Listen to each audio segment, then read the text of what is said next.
प्यारे बच्चों, आज हम आपको कूलाम के नियम से संबंधित जानकारी बताएंगे। क्या होता है कूलाम का नियम, कूलाम का नियम कहाँ लागू होता है, इसके विषय में बता दें। कूलाम का नियम आवेशित कणों पर लागू होता है। आवेशित कण जिसमें धारा प्रवाहित होती है, धारा संचित होता है, तो कूलाम का नियम दो आवेशित कणों के बीच लगने वाला आकर्षण बल से संबंधित है, आकर्षण अथवा प्रतिकर्षण बल से। क्या है परिभाषा कूलाम के नियम का? कूलाम का नियम है कि दो आवेशित कणों के बीच लगने वाला आकर्षण अथवा प्रतिकर्षण बल दोनों आवेशों की मात्राओं के गुणनफल के अनुक्रमानुपाती तथा उसके बीच की दूरी के वर्ग के व्युत्क्रमानुपाती होता है। अब यहाँ देखिए, दो कुल आवेश है Q1 और Q2। यदि दोनों पर माइनस माइनस आवेश, दोनों पर समान आवेश पाया जाएगा बेटा, तो यहाँ पर प्रतिकर्षण बल लगेगा। यदि इस पर प्लस और प्लस है, यह भी समान आवेश है, तो दोनों आवेश अगर धनात्मक है तो इस पर प्रतिकर्षण बल लगेगा। यदि एक आवेश प्लस है और एक माइनस है, यानी विपरीत आवेश है, तो वह एक दूसरे के विपरीत है तो आकर्षण बल लगेगा। तो यही कहा गया है कि आकर्षण अथवा प्रतिकर्षण बल, विपरीत आवेश पर आकर्षण, समान आवेश पर प्रतिकर्षण। तो दो आवेशित कणों के बीच लगने वाला आकर्षण अथवा प्रतिकर्षण बल उनके आवेशों के गुणनफल, मात्राओं के गुणनफल के अनुक्रमानुपाती तथा उसके बीच की दूरी r है तो उसके वर्ग के व्युत्क्रमानुपाती होता है। लेकिन ये ध्यान रहे कि दोनों आवेशित कण जो रेखा एक लगने वाला बल एक रेखा के अनुदिश हो, उसी दिशा में हो, तब यह नियम लागू होता है। तो सबसे पहले हम बता दें बेटा कि एक स्थिति है। पहली स्थिति क्या है? यहाँ पर F directly proportional to Q1 Q2। पहला ये है आवेशित कणों के बीच लगने वाला आकर्षण अथवा प्रतिकर्षण बल इनके आवेशों की मात्राओं के गुणनफल के अनुक्रमानुपाती होता है। दूसरी स्थिति है कि यही बल जो होता है इसके बीच की दूरी के वर्ग के व्युत्क्रमानुपाती होता है। जब दोनों को मिला दिया जाता है तो यह हो जाता है F अनुक्रमानुपात Q1 Q2 upon R square. यह अनुक्रमानुपाती का चिन्ह यदि हटा देते हैं बेटा, तो इसके बराबर कोई कांस्टेंट लगा देते हैं। यहाँ पर K लगा दिए। F directly proportional to Q1 Q2 upon R square है, अनुक्रमानुपाती को हटा दिए, यहाँ बराबर कांस्टेंट लगा दिए। तो यहाँ हो गया F equal to K Q1 Q2 बटे R स्क्वायर।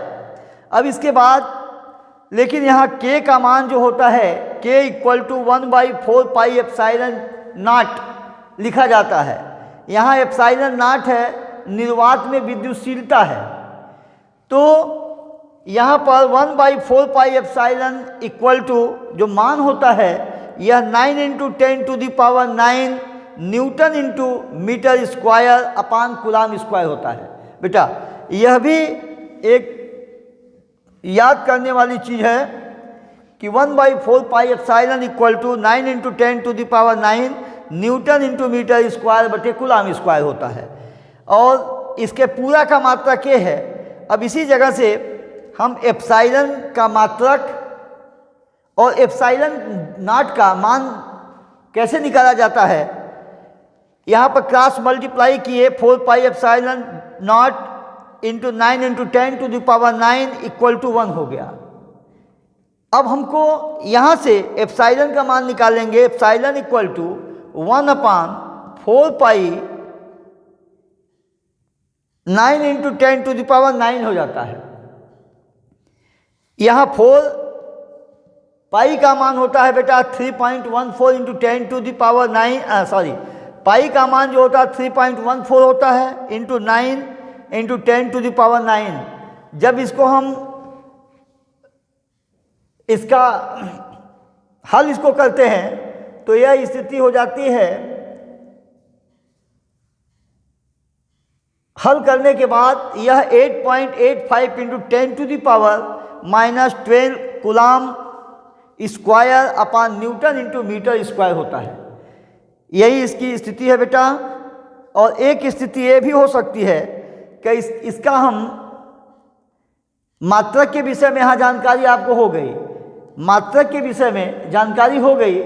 अब इसके बाद हम इसका बीमा बता दें, यानी एप्सिलॉन नॉट का यानी निर्वात में विद्युतशीलता का बीमा क्या होता है, इसको हम मिटा दें। मिटाने के बाद आपको बता दें बेटा कि एप्सिलॉन का बीमा क्या होता है।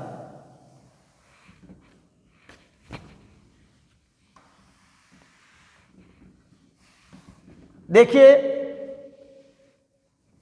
यह होता है एप्सिलॉन का जो मात्रक है coulomb square upon newton into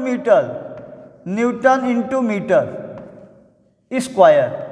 अब यहाँ पर कूलाम होता है Q = I इंटू टी से एम्पियर इंटू सेकेंड का होल स्क्वायर, यानी कूलाम होता है एम्पियर इंटू सेकेंड, तो coulomb square ampere into second का होल स्क्वायर अपान यहाँ न्यूटन का होता है m/L/T-2, यह न्यूटन का होता है इंटू मीटर स्क्वायर जो होता है बेटा यह L स्क्वायर होगा इक्वल टू। अब देखिए यह m यहाँ एक लाइन और बढ़ा दे रहे हैं A² अपान L, एक यहाँ पावर है, दो पावर यहाँ है, तो L स्क्वायर हो जाएगा बेटा और T पर पावर -2। देख लिया जाए फिर से, m है, m ठीक है, L स्क्वायर यहाँ है, L स्क्वायर है, तो यहाँ L क्यूब हो जाएगा बेटा। यह क्या हो जाएगा L into L square, L cube हो जाएगा। ए T पर पावर ठीक है। अब आइए इसको देखा जाए। पहले m लिखा जाएगा, m ऊपर पावर जाएगा तो m पर पावर -1, L है, एक ही L नीचे है, L पर माइनस, अगर 3 प्लस है नीचे तो ऊपर जाकर 3 माइनस हो जाएगा, और T पर पावर जो है ऊपर +2 है, नीचे -2 है, तो नीचे माइनस वाला जाकर ऊपर बेटा जुड़ जाएगा, T⁴ हो जाएगा, और A स्क्वायर ऊपर है इसलिए A स्क्वायर। यानी निर्वात में विद्युतशीलता जो है इसका जो मात्रक होगा कूलाम स्क्वायर बटे न्यूटन इंटू मीटर स्क्वायर, और इसका बीमी सूत्र m पर power -1 L -3 T⁴ A square, इसका बीमी सूत्र होगा। यही एप्सिलॉन का स्थिति है। अब इसके बाद नेक्स्ट वीडियो में